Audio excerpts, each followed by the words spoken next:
Imagine this, say, you wake up one morning, and the world feels off.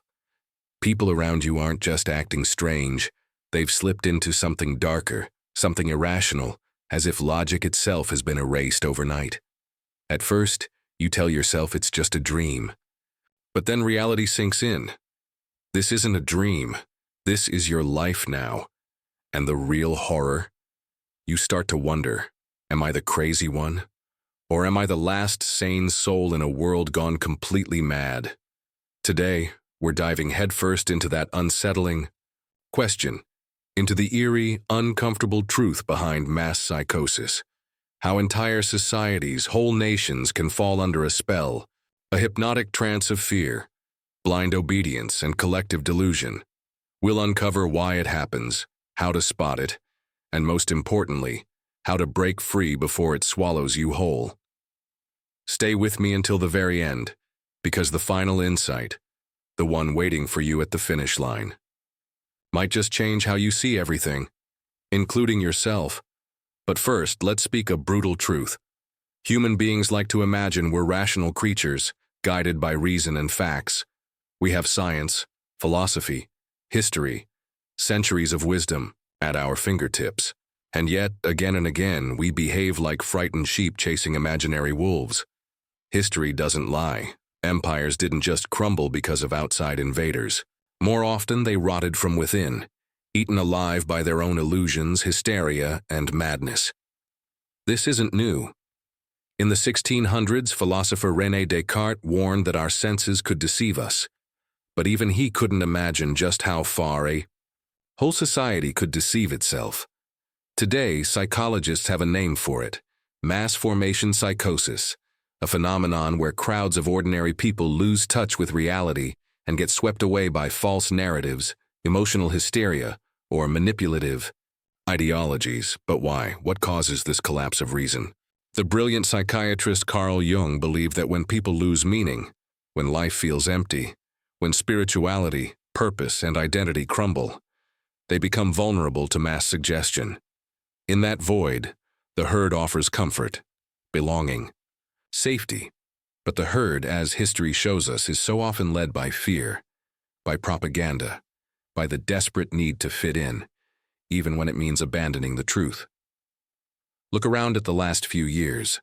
Social media storms, cultural battles, news cycles that spin faster than thought itself. People chant slogans they don't understand. They defend causes they've never researched. They attack anyone who dares to ask questions. Is this intelligence? Is this progress?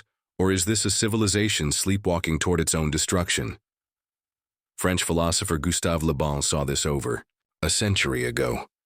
In his classic work, The Crowd, he revealed how people in large groups lose their sense of responsibility, their individuality, even their ability to think critically. Alone, a person might be rational, but in a crowd, they become emotional, impulsive, like children, easy to manipulate, quick to anger, desperate to belong. And here lies the real danger. The more disconnected people become from independent thought, the easier they are to control. Mass psychosis isn't just a clinical term, it's a lived experience. It happens when people stop thinking for themselves and start letting authority figures, mass media, and social trends think for them. Ask yourself this: how many of the opinions you hear every day are truly someone's own? And how many are just echoes, recycled from someone else's narrative? It gets worse when fear enters the picture. Fear is the fuel of collective madness. Throughout history, leaders, sometimes knowingly, sometimes blindly, have used fear like a weapon to drive entire populations where they wanted them to go. Religious crusades, political purges, economic panics, health scares. Again and again, mass hysteria has been manufactured, amplified, and exploited. And the most chilling part? When you're surrounded by people trapped inside mass psychosis, they don't think they're the crazy ones. They think you are. When the world flips upside down, when logic feels like it's hanging by a thread, something strange happens. Questioning becomes dangerous. Curiosity becomes a crime. And silence? Silence feels safer than truth. This is how mass psychosis tightens its grip. Real intelligence, the kind that asks hard questions, that refuses to swallow easy answers, becomes a lonely, isolated thing. But here's the first key: awareness. Carl Jung said, "Until you make the unconscious conscious, it will direct your life, and you will call it fate." In other words, if you don't recognize the forces pulling the strings of your mind, you'll never cut those strings. Mass psychosis feeds on passivity, on silence, on blind conformity. It thrives when people stop asking why. Think about it. When was the last time you had a truly rational conversation without it turning into an argument or a shouting match? Why do some people mock questions rather than answer them? Why is dissent labeled as hate? Why do those who speak uncomfortable truths face more resistance than those who spread comforting lies? Maybe the problem isn't ignorance. Maybe it's a willful escape from reality itself, because reality can be harsh, even cruel. Delusion, on the other hand, feels safe. It gives you belonging, identity, and a clear sense of who's us and who's them. But this safety comes at a price, the price of your mind. And mass psychosis knows this. It seduces people into trading truth for comfort, freedom for approval, individuality for the false warmth of the herd. Psychologists and philosophers saw this coming long before social media, before the 24-hour news cycle, before fear could spread at the speed of light. Solomon Asch in the 1950s ran a famous experiment. He asked people a simple question about the length of lines on a piece of paper. The answer was obvious. But when actors in the room purposely gave the wrong answer, something disturbing happened. The real participants, the ordinary, everyday people, also gave the wrong answer just to fit in. The need to belong overpowered the evidence of their own eyes, and that right there is the seed of mass psychosis. It doesn't start with dictators or mobs or internet algorithms. It starts inside ordinary people, people afraid to stand alone. Now take that same fear, amplify it across millions of people, feed it with social media outrage, manipulative headlines, and the constant noise of modern life. What do you get? A psychological virus, an epidemic of obedience, a world where minds don't just conform, they surrender. And when they surrender, something darker takes root. Because once people abandon independent thought, they don't become neutral. They become aggressive. Friedrich Nietzsche warned us long ago. Madness is rare in individuals, but in groups, parties, nations, and ages, it is the rule. A society that suppresses truth doesn't become calm and orderly. It becomes hostile to truth-tellers. That's why you'll notice a strange phenomenon. When someone calmly presents evidence, reason, or facts, the mob doesn't debate them. It attacks them. Not because the information is false, but because it threatens the illusion they've built their safety around. And this is where mass psychosis reveals its cruelest irony. The people caught in it are often highly educated. They have degrees, titles, even power. But intelligence without awareness, it's like a ship without a compass. You can be brilliant and still completely lost. We live in an age drowning in information, but starving for truth. It's everywhere, isn't it? Facts on every screen, breaking news every hour, opinions fired at you like bullets. And yet, despite all this knowledge, wisdom feels like it's slipping through our fingers. People know what to think, but not how to think. They mistake consensus for truth, compliance for virtue, silence for peace, and it's not entirely their fault. Modern society is built this way. Schools teach memorization, not curiosity. Media sells emotions, not accuracy. Social platforms reward outrage, not wisdom. We are trained to react, not to reflect. And in that chaos, the mind grows tired. It longs for something, anything that feels simple, clear, safe. That's when mass psychosis slips in like a thief in the night. But there's a way out. There's always a way out. It begins here, inside your own head. You have to reclaim your mind, piece by piece, like rescuing a fortress that's been overrun by noise and confusion. You need an inner firewall, one that filters the lies, the half-truths, the emotional traps, and protects the part of you that still remembers what clarity feels like. Start by asking yourself uncomfortable questions. Why do I believe what I believe? Who benefits if I keep believing it? What if I'm wrong? Or what if everyone else is? And here's the big one. When was the last time I changed my mind because of evidence, not pressure? That single question can shatter illusions that have held you hostage for years. Carl Jung warned about this too. He said one of the most dangerous things in life is to follow the crowd while convincing yourself you're thinking independently. Because the moment you outsource your thinking, you surrender your power. And here's the disturbing part. Society rewards this surrender. It praises obedience. It hands out approval for conformity. Meanwhile, it ridicules dissenters, truth-seekers, anyone who dares say, "Wait a minute, this doesn't add up." You've seen it yourself. The person who calmly asks questions is treated like the enemy, while the person shouting slogans gets the applause. That isn't sanity, that's psychological warfare. But here's where the story begins to turn. Reality has limits. It can only be twisted so far before it starts to fight back. No illusion lasts forever. Because beneath the noise, the fear, the propaganda, life keeps whispering, something isn't right. That whisper grows louder each time people notice the gap between what they're told and what they actually see with their own eyes. And that's where the first cracks appear. That's where awakening begins. It always starts quietly, not with revolutions, not with riots, but with a single question that refuses to die. Is this really true? At first, it's just a whisper in the back of someone's mind. Then another person hears it, then another, and slowly. The illusion begins to crack, because no matter how strong the fear, no matter how loud the propaganda, reality has a way of bleeding through. Psychologists describe 5 stages of mass psychosis, and the last one, the awakening, is always the hardest. Why? Because waking up means realizing you were asleep. It means admitting the things you defended, the people you trusted, the beliefs you held so tightly, were sometimes built on sand. That hurts.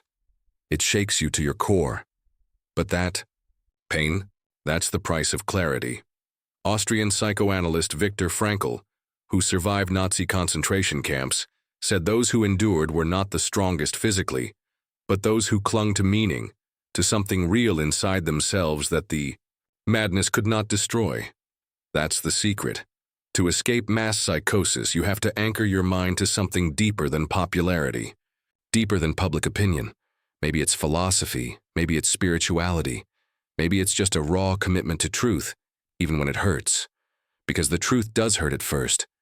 It strips away illusions you thought were your friends. It shows you how easily the mind can be manipulated. It reveals how fear, belonging, and approval can turn entire nations into mobs. But beyond that pain lies freedom. And this is where courage comes in, because to see clearly in a world gone blind is lonely work. You might lose friends, you might be mocked, you might be called crazy by the very people trapped in the delusion. But tell me, what's worse, living comfortably inside a lie, or standing alone in the light of truth? The ancients understood this. They spoke of illumination and awakening not as blissful experiences, but as disruptive ones. Because when the light comes, it doesn't just reveal beauty. It exposes shadows. It shows you things you wish you hadn't seen, but once you see, you cannot unsee. And that's when real freedom begins. So here we are, the final step. The world is still loud, still chaotic, still drunk on fear and illusion. But something has changed, because once you've seen through the madness, once you've felt that jolt of awakening, you can never go back to sleep. The final escaping mass psychosis isn't about rebellion for the sake of rebellion. It's not about fighting the mob with more noise, more anger, more division. No, the real escape is something far deeper, far quieter, far more powerful. It's Learning to stand so firmly in your own clarity that the chaos around you can't shake it. It's realizing you don't need the approval of the crowd, the applause of strangers, or the comfort of conformity to know who you are. Because here's the truth. The root of mass psychosis isn't just fear of lies. It's fear of being alone with the truth. People will swallow any illusion if it keeps them in the tribe. But the moment you stop fearing solitude, the moment you can stand alone with reality, no matter how cold, no matter how harsh, you become free in a way no one can control. The power. They fear most every system of control, political, ideological, psychological, relies on one thing: breaking people away from their inner compass. Because when you doubt yourself, you'll obey anything. But here's the secret they never tell you. Your inner compass was never broken. It was only buried under fear, under shame, under the deafening noise of the world. Awakening is simply digging it out again, and yes, it's painful. You grieve for the years you lost inside the illusion, for the friendships built on lies, for the truths you ignored just to feel safe. But grief is not the end. Grief is the gate you walk through before you reach freedom, the rebellion of clarity. Because once you remember who you are, beneath the propaganda, beneath the programming, everything changes. You stop reacting, you start observing, you stop chasing approval. You start living in alignment, and here's the miracle. You become untouchable.